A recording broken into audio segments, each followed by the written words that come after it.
गधा भोला राम बड़ी ही मस्ती में घूम रहा था। तभी उसे किसी के रोने की आवाज आई।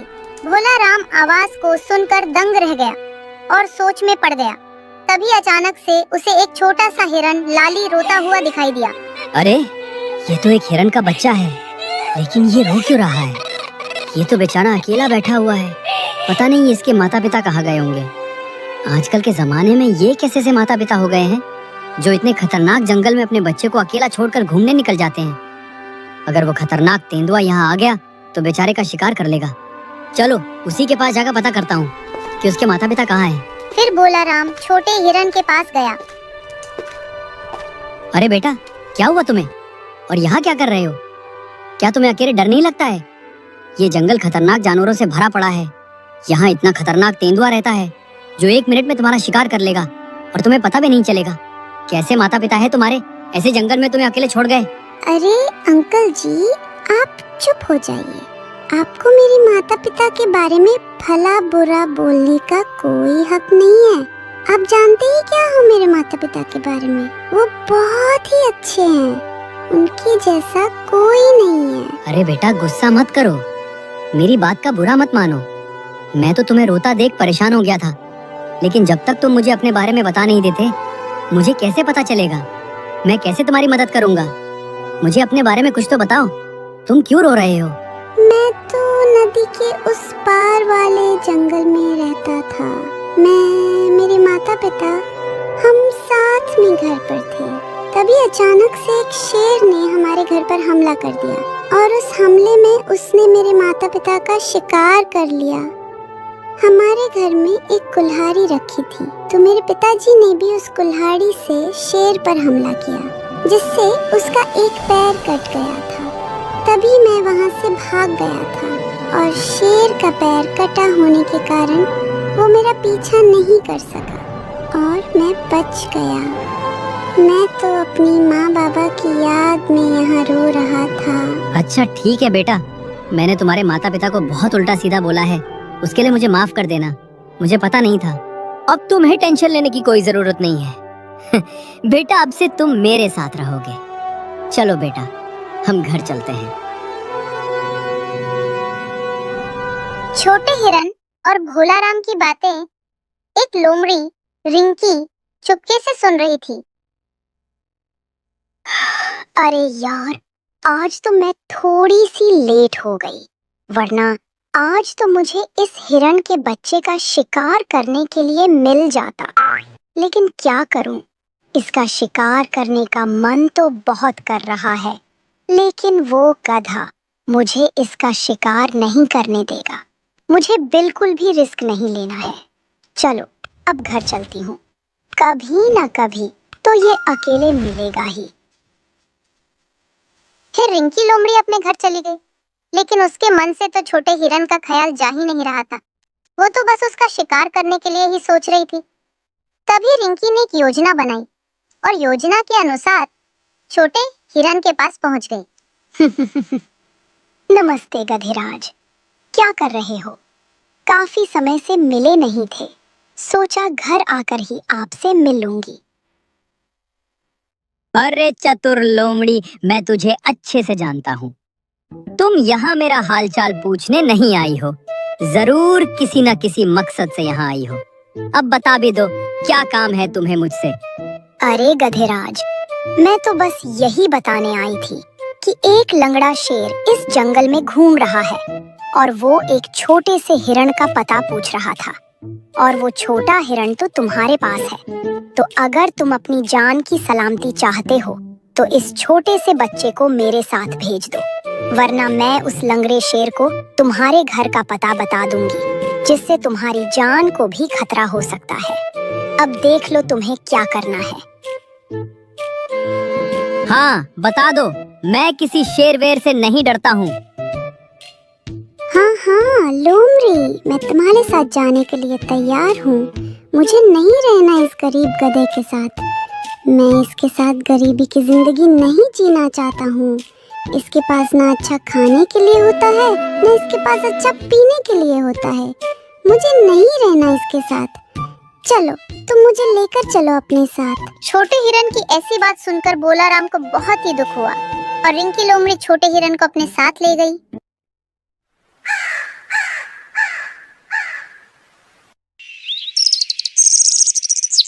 देखते ही देखते 3 दिन हो गए, पता ही नहीं चला। बोलाराम को छोटे हिरन का बहुत बुरा लग रहा था और उसने सोचा कि एक बार छोटे हिरन को देख आऊं। फिर बोलाराम अपने छोटे हिरन को देखने के लिए निकल गया, लेकिन वो अपने मन में सोचता ही जा रहा था, क्या बोलूंगा उससे, कैसे मिलूंगा, क्या वो मुझसे मिलना चाहता होगा। इतने में बोलाराम का पुराना दोस्त सुअर सामने से आ गया।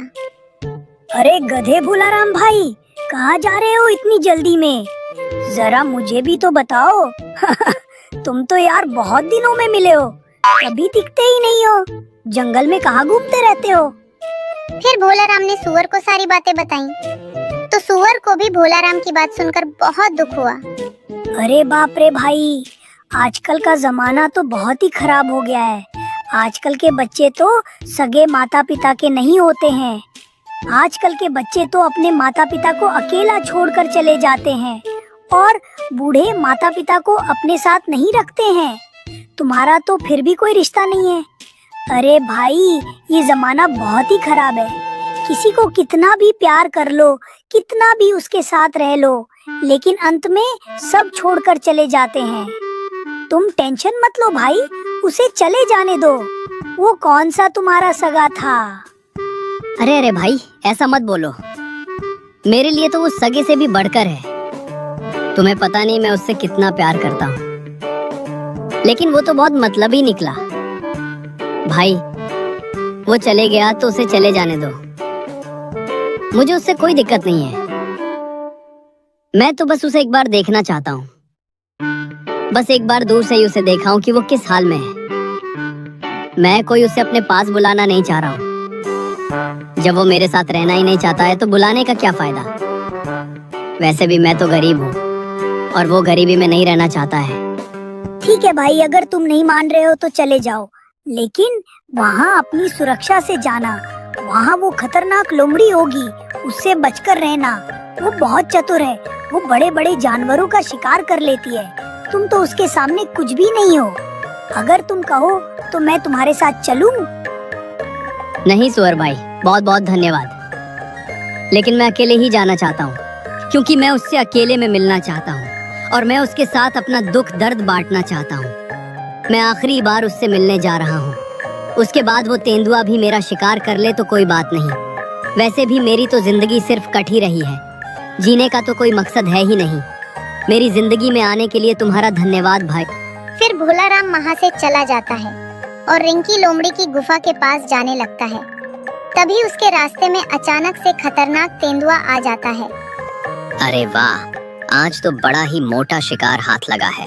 तेरा शिकार करके मेरे 3-4 दिन आराम से कट जाएंगे। आज तो बड़ी मोटी चमड़ी खाने को मिलेगी। नहीं नहीं महाराज, मेरा शिकार मत करो, मुझे जाने दो। मैं तो अपने छोटे हिरन से मिलने जा रहा हूँ। ऐसे कैसे जाने दूँ? इतनी धूप में मैं यहाँ मक्खियाँ मारने नहीं आया हूँ। आज तो तुम्हारा शिकार होकर ही रहेगा। मैंने कल से किसी भी जानवर का शिकार नहीं किया है। मुझे बड़ी तेज भूख लग रही है। अगर तुम्हें जाने दिया तो आज भी मुझे भूखा ही सोना पड़ेगा। महाराज, मैं आपको भूखा नहीं सोने दूंगा। मैं बस अपने छोटे हिरन को बस देख कर आता हूँ, फिर तुम मेरा शिकार कर लेना। मैं बस आखिरी बार उसे देखना चाहता हूँ। पता नहीं वो किस हाल में होगा। वो दुष्ट लोमड़ी उसे अपने साथ लेकर गई है। नहीं नहीं, अगर तुम ऐसा बोल के वापस ही नहीं आए और यहाँ से भाग कर चले गए तो मैं क्या करूँगा? बड़ी मुश्किलों से तो तुम मुझे दिखे हो। अब मैं और शिकार कहाँ ढूंढूंगा? महाराज, मेरा विश्वास करो, मैं छोटे हिरन से मिलकर सीधा आपके ही पास आऊंगा। बस आप मेरी ये अंतिम इच्छा समझकर पूरी कर दीजिए। तभी तेंदुआ थोड़ी देर सोचता है। ठीक है, मैं तुम्हारी अंतिम इच्छा समझकर पूरी कर रहा हूँ। तुमने विश्वास की बात कर दी। अब तुम जल्दी से जाओ और अपने उस छोटे हिरन से मिलकर आओ। मैं अब और ज्यादा इंतजार नहीं कर सकता। तुम जल्दी लौटकर मेरे पास आओ। ठीक है महाराज, आपका बहुत बहुत धन्यवाद। फिर भोलाराम तेंदुए को पागल बनाकर वहाँ से चला जाता है और जैसे ही रिंकी लोमड़ी की गुफा के पास पहुँचता है तो उसे वहाँ लोमड़ी और छोटा हिरन दिखाई देते हैं। फिर भोलाराम वही खड़ा होकर लोमड़ी के जाने का इंतजार करने लगता है। थोड़ी ही देर में लोमड़ी वहाँ से चली गई। फिर भोलाराम छोटे हिरन के पास गया। अरे हिरन बेटा, मैं तो तुम्हारे बिना रह ही नहीं पा रहा हूँ। मुझे तो तुम्हारी बहुत याद आती है। अब तो मुझे लगता है कि मैं तुम्हारे बिना जी नहीं पाऊंगा। मुझे तो तुम्हारी बहुत याद आती है बेटा, इसलिए मैं तुम्हारे पास आ गया हूँ। बेटा, मैं तो गरीब हूँ, इसलिए तुम मेरे पास नहीं रहना चाहते हो, पर मुझे तुम्हारी बहुत याद आती है। नहीं अंकल, ऐसे मत बोलिए। आप तो मुझे समझ ही नहीं पाए हो। अरे आपने तो मुझे अब तक नहीं समझा। आप तो वो हो जिसने मुझे अपने बेटे जैसे प्यार दिया। इतना प्यार तो मेरे पिताजी भी मुझसे नहीं कर पाते जितना आप करते हो। मैं तो उस दिन इसलिए इस लोमड़ी के साथ आ गया था कि मुझे लगा अगर वो लंगड़ा शेर यहाँ आ गया तो वो मेरे साथ साथ आपका भी शिकार कर लेगा। इसलिए मैंने सोचा मेरा शिकार होता है तो हो जाए, लेकिन मैं आपको कुछ भी नहीं होने दूंगा। मैं भी आपके बिना अब बिल्कुल भी नहीं रह सकता हूँ। मुझे अब आपके साथ में ही अच्छा लगता है। अब आप यहाँ से चले जाओ। अगर वो लोमड़ी यहाँ आ गई तो बहुत बड़ी गड़बड़ हो जाएगी। नहीं बेटा, अब तो मुझे सच्चाई का पता चल चुका है। अब मैं तुम्हें इस हाल में छोड़कर कहीं नहीं जाऊंगा। अब हम दोनों को कोई अलग नहीं कर सकता है। अब मैं तुम्हें यहाँ से लेकर ही वापस जाऊंगा। अब आने दो उस लोमड़ी को, उसको तो मैं बताऊंगा। तुम यहीं चुपचाप बैठे रहना, मेरे पास एक योजना है। फिर भोलाराम अपनी योजना के अनुसार वहीं छुप गया। थोड़ी ही देर में रिंकी लोमड़ी अपनी गुफा के पास आई तो वो भोलाराम के बिछाए हुए जाल में फंस गई। फिर भोलाराम अपने छोटे हिरन के पास गया और उसने उसे आजाद कर दिया। अरे अरे गधेराज, कहाँ जा रहे हो? मुझे इस जाल से आजाद तो करते जाओ। इस जाल में तो मैं फंसी फंसी मर जाऊंगी। इस जाल में तो मैं भूखी ही मर जाऊंगी। मुझे माफ कर दो गधेराज भाई, मुझे जाल से निकालते हुए जाओ। अरे लोमड़ी, तूने बहुत बड़ा पाप किया है और तेरा पाप माफ करने के लायक नहीं है। तू एक छोटे बच्चे को धोखे से अपने पास ले आई और तेरे इस पाप की यही सजा है कि तू इस जाल में फंसी फंसी मर जाए और तुझे कोई पानी देने वाला भी नहीं आए। अरे मेरे दिल से पूछ, छोटे हिरन को मुझसे जुदा करने के बाद मेरे दिल पर क्या बीती है। 3 दिन मेरे लिए 3 साल जितने बराबर हो गए थे। अरे लोमड़ी, तू मेरे दर्द को नहीं समझ सकती है। जब तू भूखी प्यासी तड़पेगी तब पता चलेगा। नहीं नहीं अंकल, इस लोमड़ी को यहाँ से आजाद कर दीजिए। मैं उसको आजाद करना चाहता हूँ। ये क्या कह रहे हो बेटा? तुम पागल तो नहीं हो गए हो? अगर इस लोमड़ी को आजाद कर दिया तो ये तुम पर हमला कर सकती है। बेटा, ये क्या कह रहे हो? इस लोमड़ी को इस जाल में ही रहने दो। मैं इस लोमड़ी को आजाद करना चाहता हूँ। एक दिन इस लोमड़ी के पास एक ही रोटी बची थी और उसने वो एक रोटी मुझे खिला दी थी और खुद भूखी सो गई थी।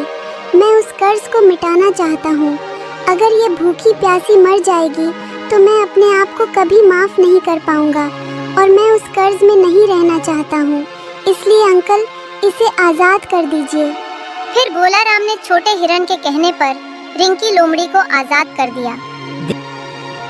देख लोमड़ी, उस दिन तो इसने मुझसे दूर जाने का फैसला कर लिया था तो मैंने कुछ नहीं किया, लेकिन आज तुझे इस पर हाथ लगाने से पहले मेरा मुकाबला करना पड़ेगा। मेरे होते हुए तू छोटे हिरन का बाल भी बांका नहीं कर सकती है। अगर तुझ में दम है तो मुझसे मुकाबला कर। नहीं नहीं गधेराज, मुझे किसी से कोई मुकाबला नहीं करना है। अब मैं सब समझ चुकी हूँ। हमें इस जंगल में मिल प्रेम से रहना चाहिए और कभी किसी को परेशान नहीं करना चाहिए। गधेराज, मैं अब कभी किसी का शिकार नहीं करूँगी और न ही किसी को परेशान करूँगी। मुझसे जो भी गलती हो गई है उसके लिए मुझे माफ़ कर दो। अब से मैं सबकी मदद किया करूँगी। तो दोस्तों, आपको हमारा वीडियो देखकर कैसा लगा? अगर वीडियो अच्छा लगा तो वीडियो को एक लाइक और चैनल को सब्सक्राइब ज़रूर करें ताकि हर वीडियो का नोटिफिकेशन सबसे पहले आप तक पहुँचे।